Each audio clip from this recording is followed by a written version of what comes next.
Hi, another quick little video for today. This one's going to be as improvised as the last one, but it will be, just maybe a little bit improvised, and also a little bit, once again, about power, but in a completely different context. Not about politics or anything, but just about powering the setup that I've got over here. So let's actually have a look at what changed in the setup. I've got things a little bit more symmetrical, but more importantly, I've got power management finally properly sorted out. So let's have a look.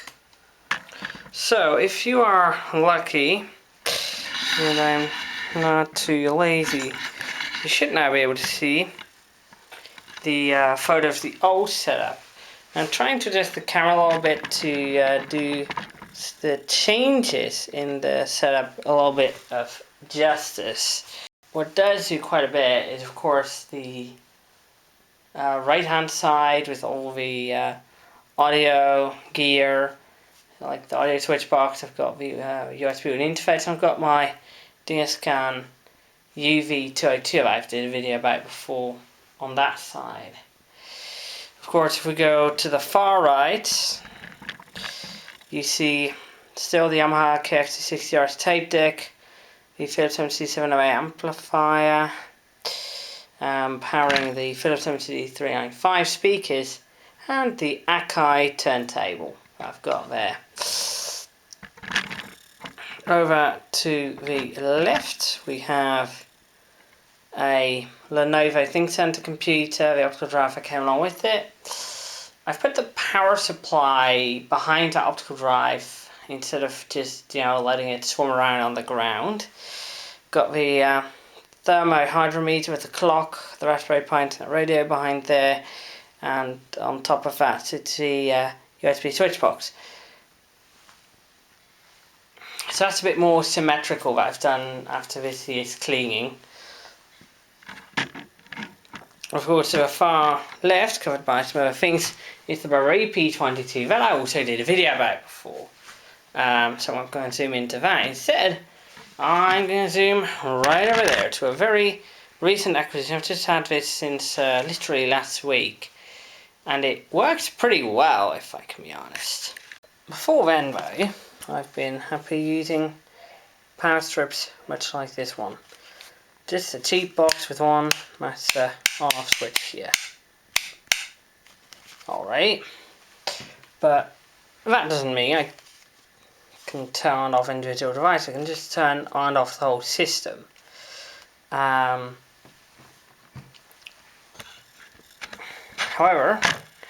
I've replaced it with this. The Conrad 7-port power manager, or what's more accurately called a PDU, a power distribution unit.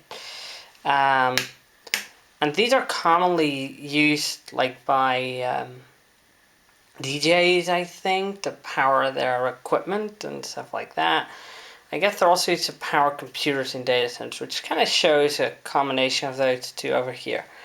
So there are 7 sockets on the back, which is one more than the 6 on the old one. And of course, there's the master switch that turns on and off the whole thing. Turn that on. And then we have 7 switches over here, each of them turning on and off one specific device, or sometimes set of devices. But this aux switch, that is for if I have another device plugged in right at the back of this thing, like the iPad charger, hot glue gun, stuff like that. Got the laptop charger right there. LTS is the monitor light, the Casino that I did a video about before, and R1 is the DSCAN UV202 charging cradle. Display, that is my main monitor. I've got tape deck, phono, the turntable. And that's practically how I manage power over here. Not just because these buttons are like incredibly satisfying, but more importantly, because right now some of the devices that I've turned on here are consuming power even though they're not really doing anything. The total power consumption by the setup at the moment is about 7.2 watts. So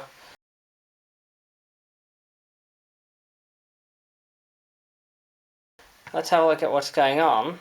So the screen's blank, the computer's turned off over there. Nothing happening on the tape deck or the turntable. Nothing plugged into any chargers or anything like that. So yeah, that is quite the waste of energy, which is very bad for the environment.